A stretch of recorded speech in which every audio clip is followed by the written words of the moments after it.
Hello, I'm Tara Ruckman. And I'm Stephanie Howe, and we are Control the Chaos EDU.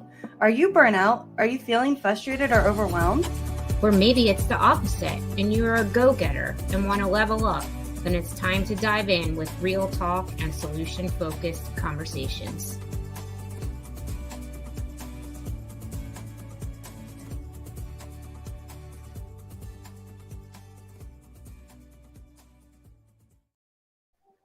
So, we are ready to talk about testing and how to remove that stress that comes along with it.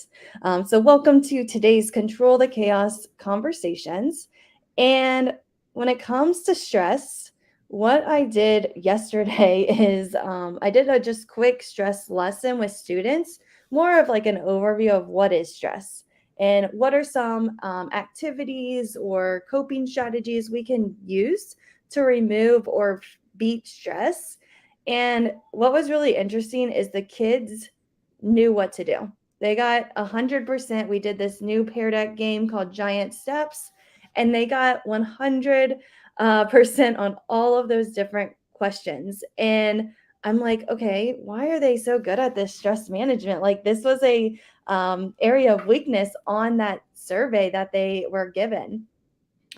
And what it comes out to is, and I think for me too, I mean, I was dealing with some stress this past week and I didn't deal with it the correct way because I had lack of sleep due to the newborn and due to a 3-year-old that was having growing pains. And because of that lack of sleep and because of just letting my emotions get to me, I didn't deal with it as I might have wanted to, where I was like, hey, Stephanie, go take a break and go for a walk. Instead, I might have did something else that wasn't as maybe productive or as good, like eating junk food. That's one of the things that I typically do when I'm stressed. But again, it was just interesting that, again, kids might know what to do. They might know what coping strategies to use. And same for me. I know what coping strategies to use when I'm in a stressful situation. But when it comes to stress, do we know what to actually do? Tara, to you. Yeah, I mean, I'm in a lot of stressful situations, so I have built my resilience and my ability to cope with stress in many different ways. I mean, I think that I'm probably not really a good example of how to handle stress because I have had such stress in my life recently with, being diagnosed with 2 cancers. Like, for example, like I'm on March 23rd, I'm having my eye removed and I really don't feel stressed about it. I am preparing for that day. I'm practicing the skills. I even talked about at a meeting yesterday, like what are some of the accommodations I can make. So, like putting bright things on walls in my blind spot um, and putting some carpet down in spots where maybe like you change from floor to carpet. So it's like that practice of like pacing things out so I don't walk into walls, even though it's just one eye, it changes your depth perception. So like, what are the things that you can do to plan for that? So I don't really feel stress at all. So I'm probably, I'm either a good person to talk about the strategies of it or a really bad person to compare yourself to because I don't get stressed very easily. Um, One of the things that I think is really important that I like to really start with is like how you model the stress. Like, how do you model the stress management, or or what stress do you put on the situation? So, my sister is salutatorian of her class back in the day, and academics were huge for her. And she like hounds my niece and nephew about testing time, like you got to do this, you got to do that, and she's all over the place because that test holds so much value to her. For her, it's very important for college and for all the things. So she could actually create some of that stress for her own kids because of how she gets stressed and the importance that she places on this one test. Where for me, I am the opposite with my kids. I'm like, it's one test, you go and do your best. It's a snapshot in time of what your ability is.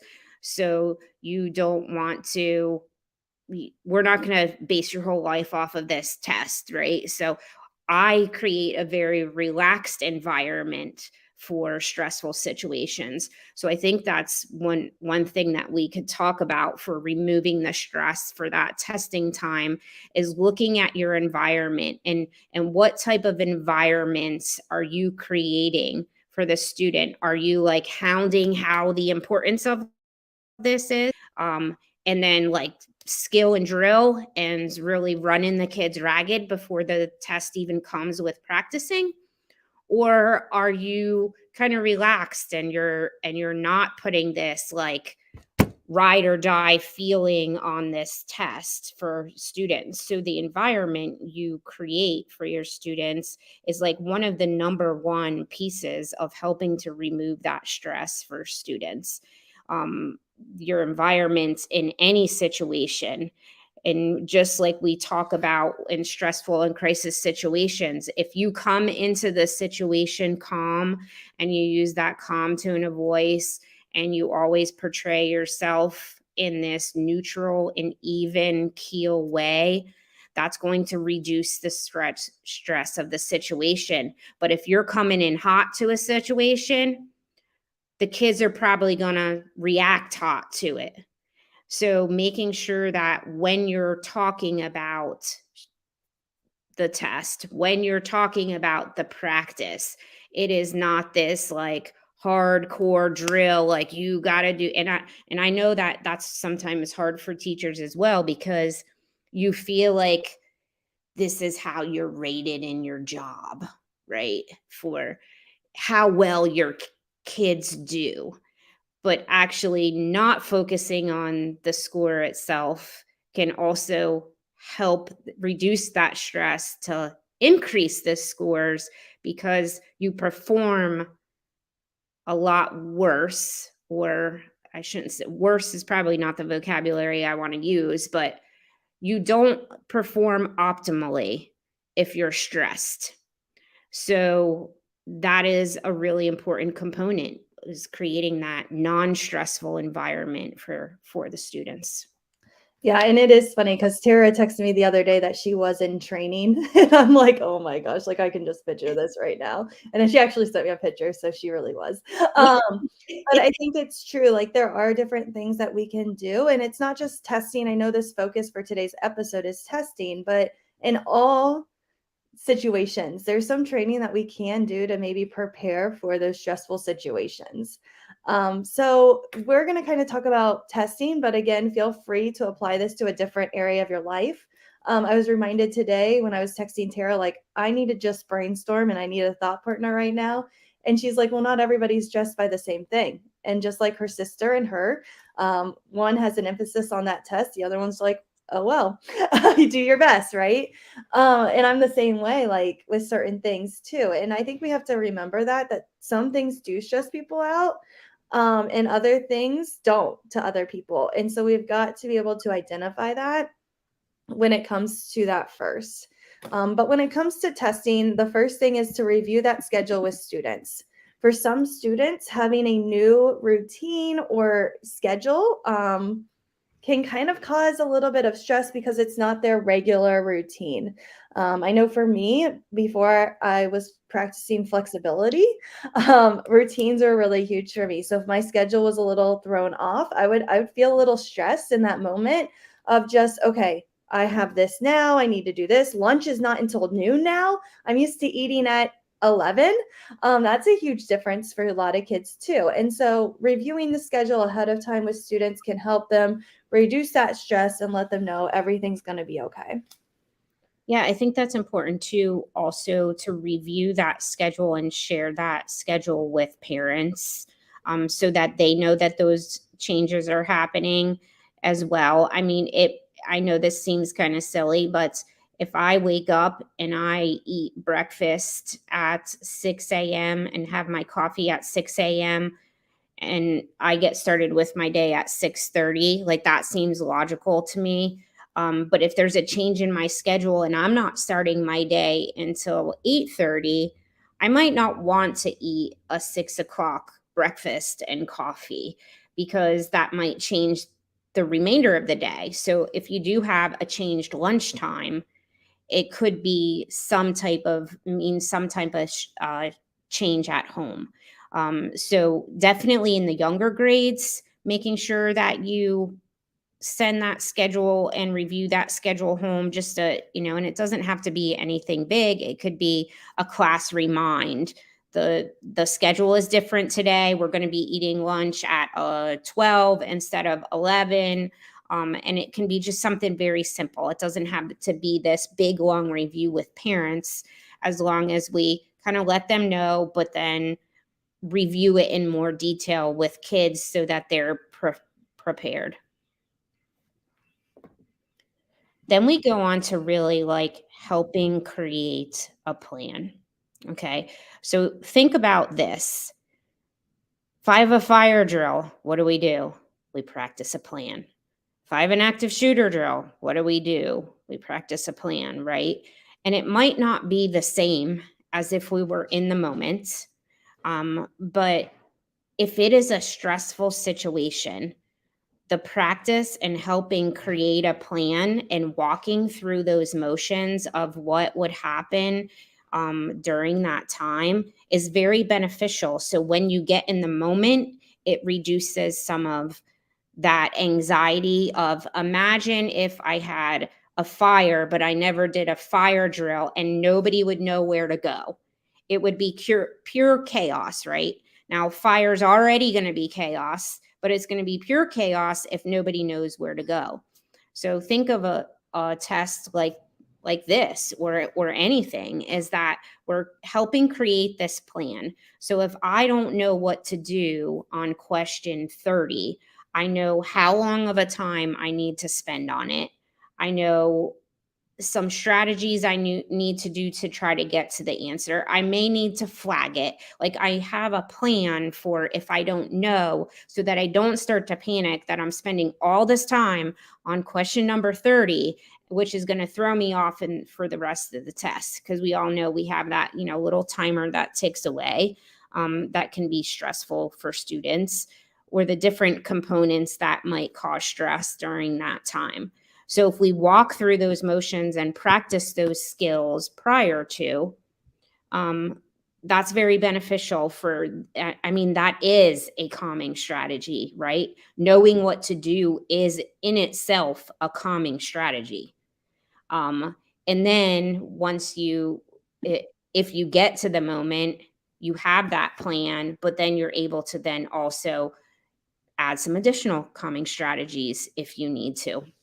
Yeah, it's crazy how much clarity can just ease stress.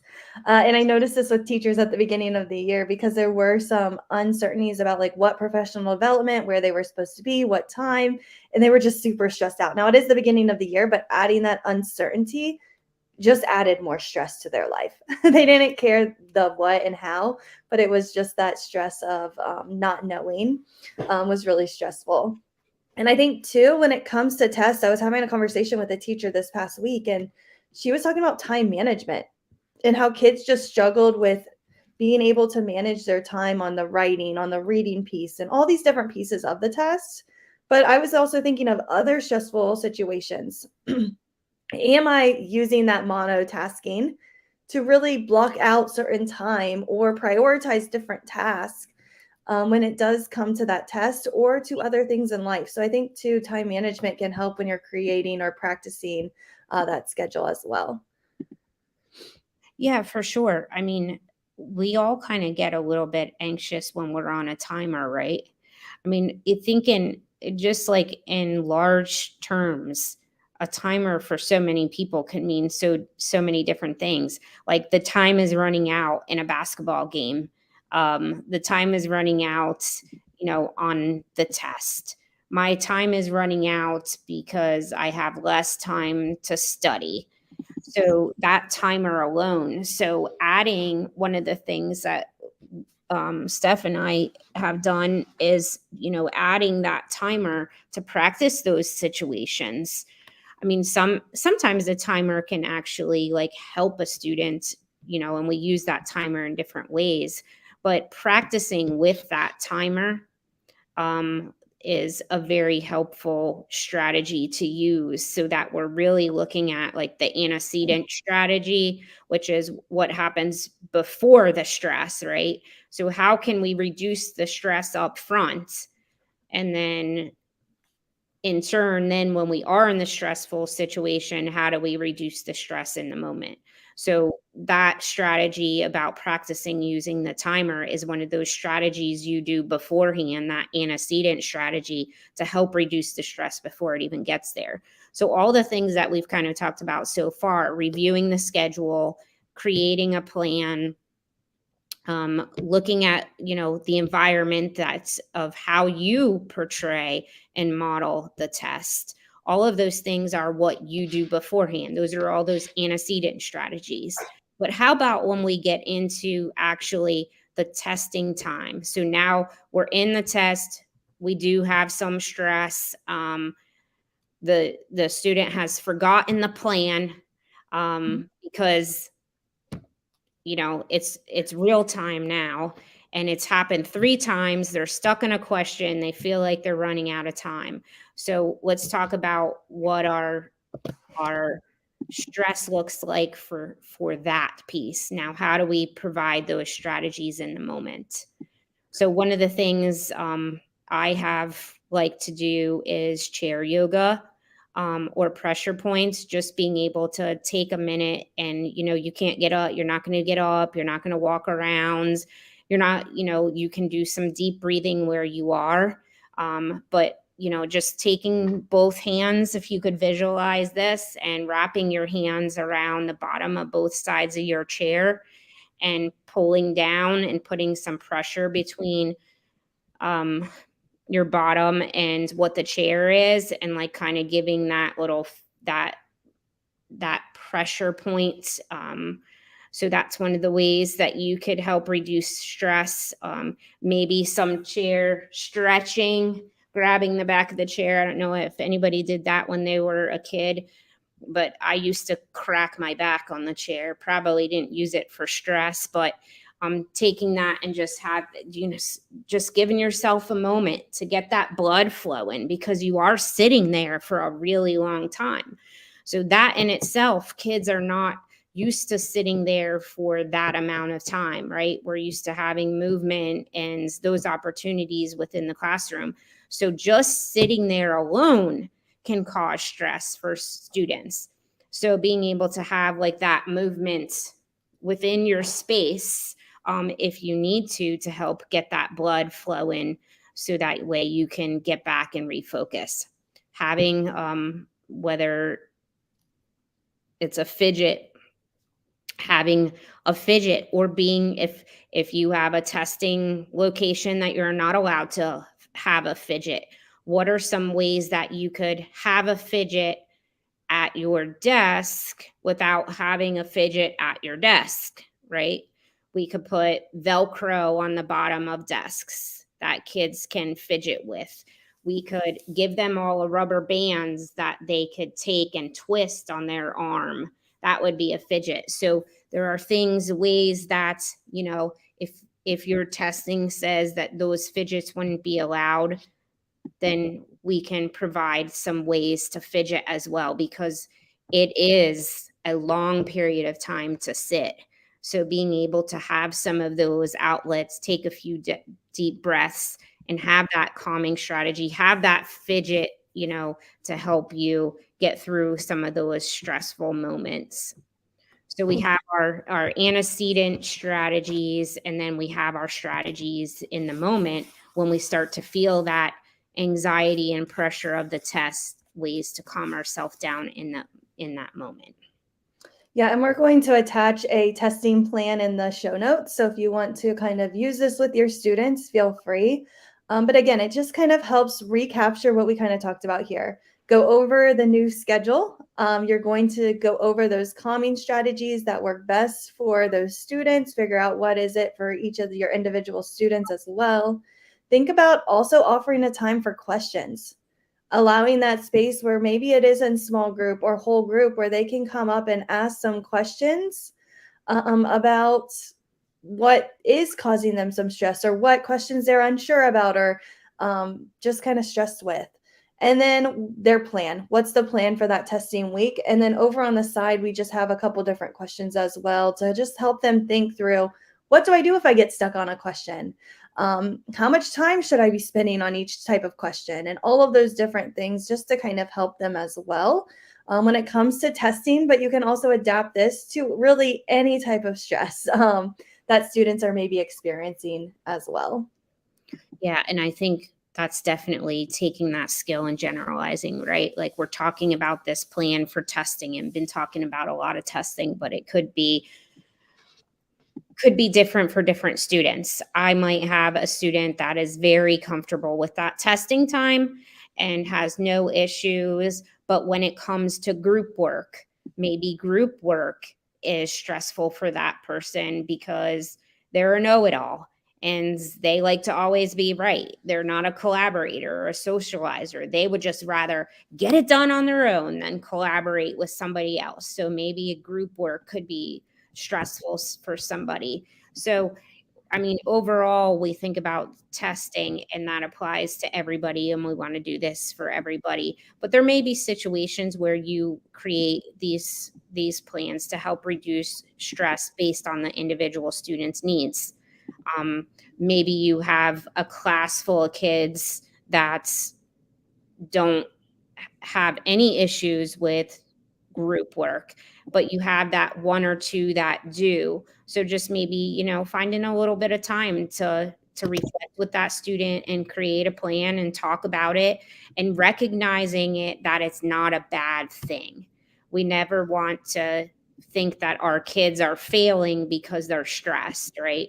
We want to be able to build that tolerance in them and let them know that stress is normal. Stress is okay. And these are the ways that we're going to cope with it, because we don't want students to feel overwhelmed by stress and feeling like it's a bad thing, which then creates an additional stress on top of the already overwhelming stress that they might be experiencing.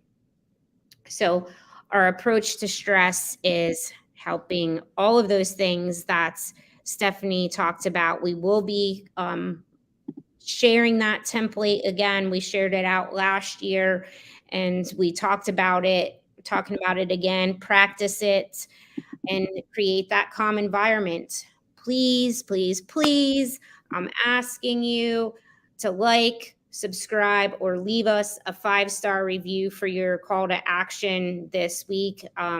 We get so excited when we see our reviews. It kind of helps us stay going, but we enjoy being able to read those and give us feedback so we know how we're doing. And until next time, control the chaos. Thanks for listening to Control the Chaos EDU. Check out the description for show notes. We look forward to connecting with you on social media. Subscribe to the weekly podcast so you never miss an episode. Control the chaos. Until next time.